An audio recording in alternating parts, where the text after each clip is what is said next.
Well, hello there, everyone, and welcome to the Chapter 20 review of Revelations, here with your host, JC Botero67.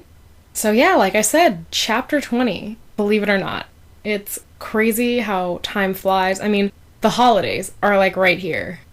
Anyway, this wonderful story will be over before we know it. But let's not get too sad thoughts yet. Let's go ahead and review Chapter 20. And really, this is actually more of a review. I don't really have any predictions from this, so this will be a different kind of review. I think for the past few ones, it was more review-ish than anything, not so much predicting.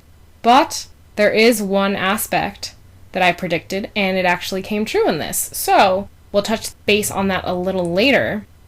The chapter starts off with Spears and Ciel, and they're descending 2 flights of stairs, so Ciel is kind of like, okay, I've never seen this part of the church before, so it must be, the basement. And that's where they encounter Undertaker, who they're supposed to meet with. And so Spears and Undertaker get to talking, and, Ciel is kind of picking up some things that he was not made aware of. So it kind of upsets him, and he's just all like, I'm sick and tired of everybody. But before he can even finish his sentence, he realizes... Actually, let me backtrack for a sec. He sees there's a table that has something and it's covered with a cloth. And as he's saying what he's just said, he pulled back the cloth. And surprise, surprise, underneath it was a dead person, the most recent victim. And you know what? It's me. But I'm dead. So that's kind of sad yet happy news. I mentioned again in the story, but I'm done. I'm done. I have no more appearance after this. But anyway, this is a segment in which Ciel kind of expresses his thoughts. Jocelyn, he murmured, carefully grabbing a hold of a cold, lifeless hand and squeezing it. Ciel leaned in to stare at the frozen face, trying to remember the last time he had actually stopped and talked to the girl. So when I read this, I'm just thinking, hey, I'm not dead, maybe I'm like Sleeping Beauty. Why don't you just kiss me and wake me up? But that's not true. I really am dead in the story, not in real life, because if that were true, I wouldn't be here talking to you right now. But anyway, enough of my silliness. I don't know why I'm super wacky today, I'm sorry. Lizzie's mom is brought up, and she is actually the medical examiner. I'm not too sure what Undertaker's position is. Maybe he is a medical examiner as well. But, yeah, at hearing Francis Midford, Ciel is just all like, whoa. Lizzie's mom, she knows about this. And so he's asking Spears, how many other people are in the loop of things that I'm not aware of? Why am I always, the last one to find out about things? And this was Spears' response to Francis, Lizzie's mom's involvement in all of this. There is a network in place to deal with these sorts of things. It was put in place many decades ago, and the only ones who are aware of what we do are those who can be trusted to keep the specifics hidden from the general public. The secrecy is all a necessary part of helping us fight the minions of hell, and having people in authoritative positions makes keeping things under wraps simple.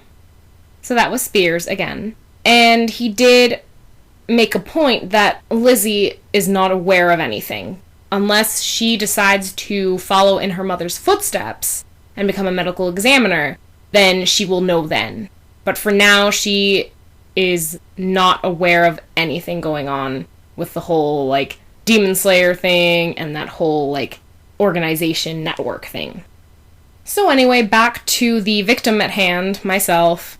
Undertaker said that there was one characteristic that she, Jezebel, and Elise, the previous 2 victims, shared in common, and that was black eyes. So no iris, no eye color, and that basically means that their souls have been sucked out. And when Ciel sees Jocelyn's eyes, he thinks back to the dream that he had, in which he was holding his father's sword, kind of going through this desert land, and he bumped into Aloise, who had the soulless black eyes.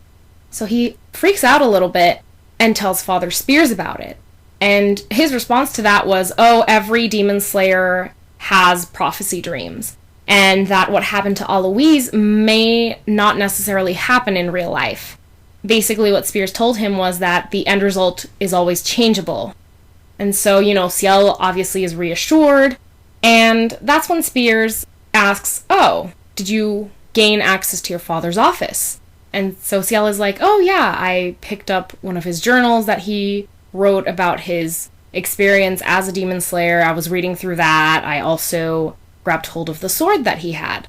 And so Spears just gives him this face, and he then hands him a dagger. And basically Spears explains to Ciel that he has to have a weapon with him at all times. And the dagger is additionally blessed with holy water, so when Ciel needs to defend himself against demons, he can inflict major wounds on the demons with a mere dagger, just in case he doesn't have the sword. Obviously, the sword is a little bit too hard to hide, so a dagger would come in handy, and Spears obviously tells him, the demon talons are dangerous to angels. If they strike some major artery or a major vein, you're kind of done for. And, Spears gave him that reminder, and we know from that flashback he had to Ciel's dad. So Ciel puts away the dagger, and then the meeting is done. They walk off. Ciel, in the next segment, goes to find Sebastian. And he's knocking on the door twice.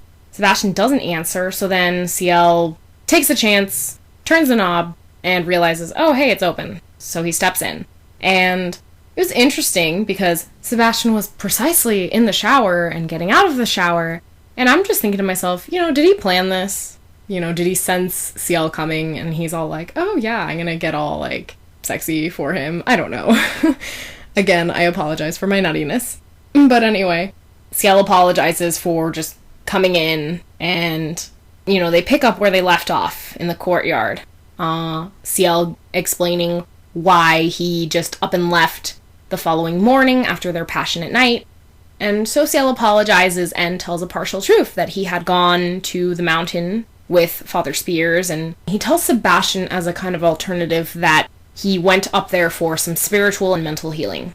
And so Sebastian, he knows the truth, but he's teasing Ciel, and he's like, oh, really? You really went up there for some healing, like you say? And Ciel insists that he's not lying. And, Sebastian loses himself in Ciel's eyes, and this is actually the last sentence of the chapter. Looking into Ciel's eyes, a low growl emanated from the back of his throat, and it was then that the general lost all control and composure once more. So, after reading that line, and based on the author's note, there is a lemon next chapter, ladies and gentlemen, so something to definitely look forward to. And with that, we culminate the chapter 20 review, and I wish you all happy holidays, and, I'll probably wish that to you again as more holidays approach, and I will catch you in the next review.